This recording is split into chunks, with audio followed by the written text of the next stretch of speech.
తెలంగాణలో అసెంబ్లీ ఎన్నికలు దగ్గర పడుతున్నాయి. దీంతో రాజకీయ పార్టీల్లో హీట్ మొదలైంది.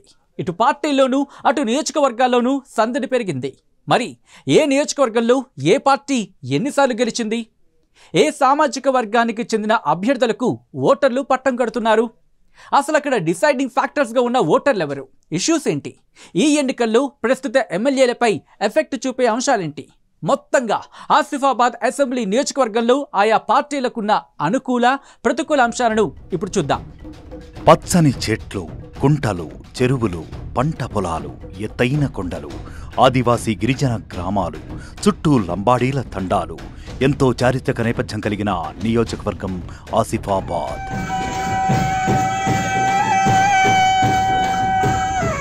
ఇది ఎస్టీ రిజర్వ్డ్ నియోజకవర్గం. ఈ నియోజకవర్గంలో మొత్తం 9 మండలాలు ఉన్నాయి. తెలంగాణ రాష్ట్ర ఏర్పాటు తర్వాత జిల్లాల పునర్విభజనలో భాగంగా ఆసిఫాబాద్ జిల్లా కేంద్రంగా ఆవిర్భవించింది.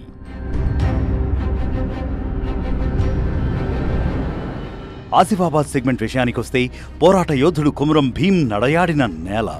1952లో ఆసిఫాబాద్ నియోజకవర్గం ఏర్పడింది. 1962 నుంచి ఇప్పటి వరకు ఎస్టీ రిజర్వ్గా కొనసాగుతోంది. తొలిసారిగా ఇక్కడ తెలంగాణ పోరాట యోధుడు కొండా లక్ష్మణ్ బాపూజీ 1952వ సంవత్సరంలో జరిగిన ఎన్నికల్లో ఇక్కడి నుంచి పోటీ చేసి గెలుపొందారు. కాంగ్రెస్ పార్టీ అత్యధికంగా 8 సార్లు ఇక్కడ పాగా వేసింది. కాంగ్రెస్ నేత కె భీమ్రామ్ ఇక్కడి నుంచి హ్యాట్రిక్ విజయం సాధించారు. కమ్యూనిస్టుల ప్రభావం ఎక్కువగా ఉన్న నియోజకవర్గం కావడంతో సిపిఐ నేత గుండా మల్లేష్ 3 సార్లు ఇక్కడ విజయం సాధించారు.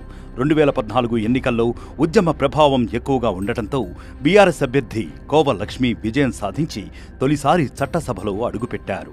2018 సార్వత్రిక ఎన్నికల్లో ఇక్కడి నుంచి కాంగ్రెస్ నేత గోండు సామాజిక వర్గానికి చెందిన ఆత్రం సక్కుకు 65,788 ఓట్లు రాగా, బీఆర్ఎస్ అభ్యర్థి గోండు సామాజిక వర్గానికి చెందిన కోవ లక్ష్మి 65,617 ఓట్లతో స్వల్ప తేడాతో ఓటమి పాలయ్యారు. అయితే కాంగ్రెస్ తరపున గెలిచిన ఆత్రం సక్కు మారిన రాజకీయ పరిస్థితులతో తరువాత బీఆర్ఎస్లోకి వెళ్లారు. 9 మండలాలు ఉన్న ఈ నియోజకవర్గంలో ప్రస్తుతం 2 లక్షలకు పైచిలుకు ఓటర్లు ఉన్నారు. అందులో డిసైడింగ్ ఫ్యాక్టర్గా లంబాడీలు, గిరిజన పుత్రులు ఉన్నారు.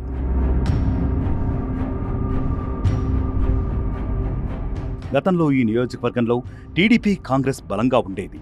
అయితే తెలంగాణ ఆవిర్భావం తరువాత ఇక్కడ బీఆర్ఎస్ బలపడింది. రానున్న ఎలక్షన్స్లో ఎవరు గెలుస్తారు అనేది ఇప్పుడు సర్వత్రా ఆసక్తికరంగా మారింది. ఇక 2018 నుంచి ఇప్పటి వరకు నియోజకవర్గంలోని ఓటర్ల సంఖ్యను ఓసారి చూద్దాం. 2018 శాసనసభ ఎన్నికలు జరిగినప్పుడు ఆసిఫాబాద్ నియోజకవర్గంలో అప్పటి గణాంకాల ప్రకారం మొత్తం ఓటర్ల సంఖ్య 1,86,390గా ఉంది.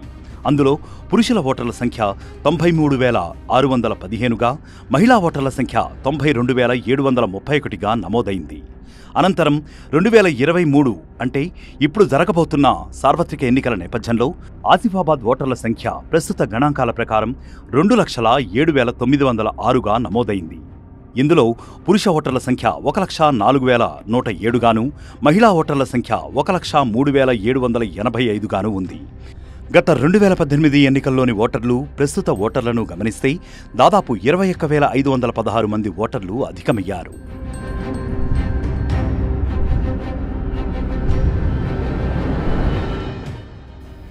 ఇక ఏజెన్సీ నియోజకవర్గంగా ఉన్న ఆసిఫాబాద్లో ఎమ్మెల్యేగా ఉన్న ఆత్రం సక్కు సౌమ్యుడిగా భూ వివాదాలకు, కబ్జాలకు దూరంగా ఉంటారనే పేరుంది.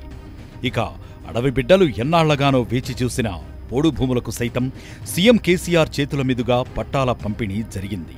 వీటన్నింటితో ఆయనపై సంతృప్తి ఉన్నా ఆయన అనుచరుల ఆగడాలను అడ్డుకోవడంలో ఎమ్మెల్యే విఫలమయ్యారనే విమర్శలు వినిపిస్తున్నాయి.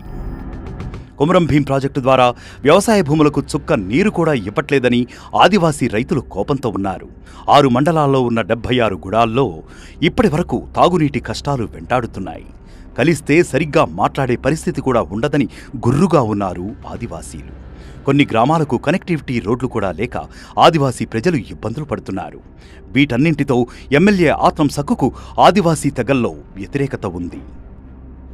కనెక్టివిటీ లేదు, రోడ్ కనెక్టివిటీ లేదు. మొన్న వరద విస్తృతంగా వరద వస్తే దానికి పంట నష్టం కావచ్చు, అదేవిధంగా ఈ ఏదైతే పత్తి కావచ్చు, వేరే క్రాప్స్ డ్యామేజ్ అయిందో ఇంతవరకు లెక్కలు తీయలేదు. వాళ్ళకి ఎలాంటి నష్టపరిహారం కూడా రాలేదు. అదేవిధంగా ఇక్కడ ఉన్నటువంటి జిల్లా హెడ్ క్వార్టర్కి 10 కిలోమీటర్ల దూరంలో ఉన్నటువంటి అడా ప్రాజెక్టు ఉన్నది. కొన్ని లక్షల కోట్లతోటి అది ఏర్పాటు చేయడం జరిగింది. ఆ ప్రాజెక్టు భారీ నీటి పారుదల శాఖ కింద వస్తుంది. మరి దానికి పూర్తిగా కెనాల్స్ లేవు. ఈరోజు చూస్తే ఆ ప్రాజెక్ట్ పరిస్థితి చాలా దారుణంగా ఉన్నది. ప్రజలకు ఏం సమాధానం చెప్తారో చూద్దాం.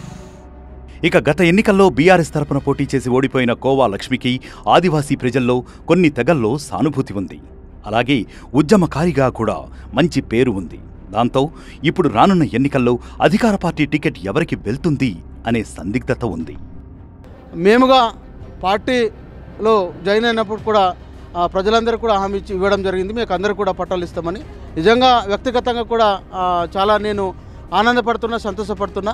ఇన్ని రోజులుగా పోడు వ్యవసాయం చేస్తున్న మా ఆదివాసులకు అందరూ కూడా పట్టాలు ఇవ్వడం చాలా సంతోషదాయక విషయం. ఈసారి పోలింగ్లో గిరిజనేతరులు కీలకం కానున్నారు. పార్టీలకు ఇది ఓ సమస్యగా పరిణమించే అవకాశం ఉంది. ఇక ఏజెన్సీ ప్రాంతాల్లో మౌలిక వసతులు లేకపోవడంతో ప్రజలు తీవ్ర ఇబ్బందులు ఎదుర్కొంటున్నారు. అలాగే గిరిజనులకు పైలట్ ప్రాజెక్టు పేరుతో శిక్షణ ఇస్తామని చెప్పి నిర్లక్ష్యం చేశారు.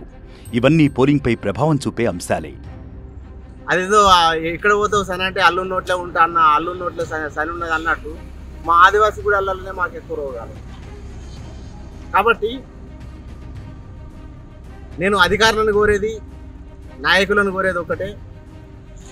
మా గ్రామాలల్లో, ఆదివాసీ గ్రామాలల్లో పర్యటించినటువంటి దాఖలాలు లేవు. కాబట్టి ఇమ్మంటే మేము ఈ ఎమ్మెల్యేలను కానీ, ఎంపీలను కానీ, మరి అధికారులను కానీ, అనధికారులను కానీ మేము ఫేస్బుక్లలో, టీవీలలో చూసుకు తప్ప మాకు మాత్రం మా గ్రామాలలోకి వచ్చి మరి మీ సతిగతులు ఎట్లున్నాయి, మరి మీరు ఏ విధంగా బతుకుతాలన్న ఆదివాసీ గ్రామాలలో చూసినటువంటి దాఖలాలు అయితే ఇంతవరకు.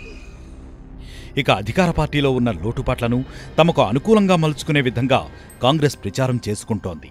హస్తం పార్టీలో గణేష్ రాథోడ్, మర్సకోల సరస్వతి సహా మరో నేత టికెట్ ఆశిస్తున్నారని ప్రచారం జరుగుతోంది. ఆసిఫాబాద్లో గతంలో 2018లో ఆత్రం సక్కు గారు కాంగ్రెస్ పార్టీ తరఫు నుంచి గెలిచి ఎందుకు పోయిండు అంటే నేను ఆసిఫాబాద్ నియోజకవర్గాన్ని అభివృద్ధి చేస్తానే వెళ్ళిండు. మరి ఎక్కడ అభివృద్ధి చేసిండు? ఎక్కడ వేసిన గొంగడి అక్కడే ఉంది. మీరు మారుమూల ప్రాంతాలలో వెళ్ళి చూస్తే కనీసం రవాణా సౌకర్యం లేదు, కనీసం ఎలక్ట్రిసిటీ కూడా లేదు. అదేవిధంగా ఏవైతే బండ్లు ఉన్నాయో మనకు ముఖ్యంగా ఏం అడుగుతాము? మౌలిక వసతులు, బేసిక్ నీడ్స్ కావాలి, వేరే ఏం అడగం మనం. అవి కూడా లేవు. ఇప్పుడు ఎక్కడ పడితే అక్కడ రోడ్ సౌకర్యం లేదు. అదేవిధంగా స్కూల్స్ ఉన్నాయా, స్కూల్లో సరైన స్టాఫ్ లేదు. అదేవిధంగా హాస్పిటల్స్ ఉన్నాయా, హాస్పిటల్లో సరైన వైద్యం లేదు. మరోవైపు కేంద్రం చేస్తున్న అభివృద్ధి శ్రీరామరక్ష అంటూ బీజేపీ పార్టీ ముందుకెళ్లే ప్రయత్నం చేస్తోంది. కమలం నుంచి విజయ్ కుమార్ సహా మరో 2 నేతలు సైతం టికెట్ రేసులో ఉన్నారు. ఈ 3 ప్రధాన పార్టీలే కాకుండా బీఎస్పీ సైతం ఇక్కడ స్ట్రాంగ్ లీడర్ను నిలబెట్టేందుకు పావులు కలుపుతోంది. చూడాలి మరి గెలుపు ఎవరిని భరిస్తుందో.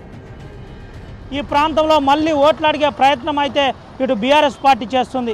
ఆదివాసీ ప్రాంతంలో పోడు భూములకు పట్టాలు ఇచ్చినా ఇంకా పూర్తి స్థాయిలో పోడు హక్కుల పట్టాలు ఇంకా ఆదివాసులకు అందట్లేదని చెబుతున్నారు. ఓసీలు, బీసీలు, గిరిజనేతరుల పరిస్థితి ఏంటని నేరుగా ప్రశ్నిస్తున్న పరిస్థితి. రానున్న రోజుల్లో గిరిజనేతరుల సమస్యతో పాటు గిరిజనుల సమస్య పరిష్కరించే వారికి ఈ నియోజకవర్గం నుంచి మళ్ళీ పట్టం కడతామని సూటిగా నాయకులకు ప్రజలు చెబుతున్న పరిస్థితి అయితే ఈ నియోజకవర్గంలో కనబడింది. రానున్న రోజుల్లో ఆసిఫాబాద్లో ముక్కోణ పోటీ ఉంటుందని చెప్పక తప్పదు. ఇది Asifabad political analysis. Camera person సుమన్తో రవినాయక్, RTV.